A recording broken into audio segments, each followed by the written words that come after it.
മാപ്പ് പറയാൻ വന്നതാ.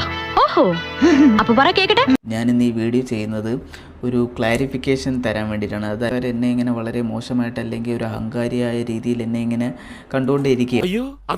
നിന്റെ കയ്യിലിരിപ്പതായിരുന്നല്ലോ. ദിവസം ഇങ്ങനെ വീഡിയോ ഇട്ടിട്ടുണ്ടായിരുന്നു വെഡ്ഡിങ് സാരി എടുക്കാൻ പോയി എന്നുള്ള സംഭവങ്ങളെ. ഈ ഒരു ഇൻട്രോയിൽ ഞാനിങ്ങനെ പറഞ്ഞപ്പോഴത്തേക്കും ഞാനൊരു കാര്യം ഇങ്ങനെ പറഞ്ഞു, ഒരു സ്റ്റേറ്റ്മെൻറ്റ്, അത് റോങ് ഇൻറ്റൻഷനോട് പറഞ്ഞതല്ല.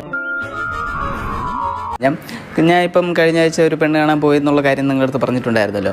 അവിടെ നിന്നൊരു ബറ്റാലിയൻ ആൾക്കാർ ഇങ്ങോട്ട് വന്നു, ഒരു പെണ്ണിൻ്റെ ബന്ധുക്കളും കാര്യങ്ങളും എല്ലാവരും ഇവിടെ വന്നിരുന്നു. ഞാൻ ഒരു മുക്കാച്ചെമ്പ് ബിരിയാണിയിൽ തിന്ന് അവർ ആ കച്ചവടം അങ്ങ് ഉറപ്പിച്ചിരിക്കും. അതെന്നെ ബേബിച്ചിട്ട് ഒരുമാതിരി മറ്റടുത്ത് വർത്തനം പറയണ. ഞങ്ങൾ ഇവിടെ നിന്ന് എന്തൊക്കെയോ തിന്നിയോ കുടിക്കുകയോ ഒക്കെ ചെയ്തിട്ടുണ്ട്. അതൊക്കെ ഈ പടിക്കൽ ഛർദ്ദിച്ചിട്ട് ഞങ്ങൾ പോകും. പിന്നെ ഒരു മുക്കാച്ചെമ്പ് ബിരിയാണിയിൽ തിന്ന് അവർ ആ കച്ചവടം അങ്ങ് ഉറപ്പിച്ചിരിക്കും. അങ്ങനെയൊക്കെ അയാൾ പറഞ്ഞ കേട്ടില്ലേ? അവൻ പറഞ്ഞ വാക്ക് കേട്ടാ വൃത്തിയുടെ പറയുന്നവനോ അതിലില്ലേ? അവർ വന്ന് കഴിച്ചതിൻ്റെ കണക്ക് ഞാൻ പറഞ്ഞു എന്നും എന്താ എപ്പോഴേ ബന്ധുക്കളെ താഴ്ത്തിക്കെട്ടി സംസാരിച്ചു എന്നും പിന്നെ മര്യാദ കുറച്ചൊക്കെ ആവാം, നീ ഒന്നും പണയണ്ട. അല്ലെങ്കിൽ അവർ കഴിച്ചതിൻ്റെ പ്ലേറ്റിൻ്റെ തൂക്കവും കട്ടിയെടുത്തിട്ട് ഇത് മുക്കാച്ചെമ്പാണോ അരച്ചെമ്പാണോ എന്നുള്ളത് കൃത്യമായിട്ട് തൂക്കി എണ്ണി പറഞ്ഞതൊന്നുമല്ല.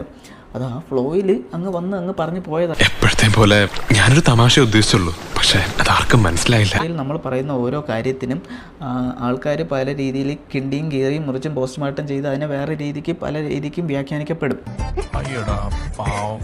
അതുവരെ ഞാൻ മനസ്സാ വാചാ കർമ്മണ ലക്ഷ്മണ അറിയാത്ത ഒരു കാര്യം. ഏതായാലും നന്നായി, കുടുംബത്തിൽ പറഞ്ഞവർ ഇങ്ങനെ തന്നെ ചെയ്യാം. ഞാൻ പറയുന്നൊന്നും വിശ്വാസമായിട്ടില്ലല്ലേ ഈശ്വര, ഞാൻ ആരെ കൊണ്ടാ സത്യം ചെയ്യും. അതായത് കേൾക്കുന്ന ആളിൻ്റെ ആ ഒരു മനസ്സ് അല്ലെങ്കിൽ അവരുടെ ഒരു ചിന്താഗതി, ഈ സംഭവങ്ങളെല്ലാം വളരെ വ്യത്യസ്തമായിട്ട് മാറിപ്പോകും. സത്യം ഞാൻ ഈ പറയുന്നത്. നിനക്കെന്താ ഒരു മാനസാന്തരം? ഒരു കയ്യബദ്ധം പറ്റിയതാ.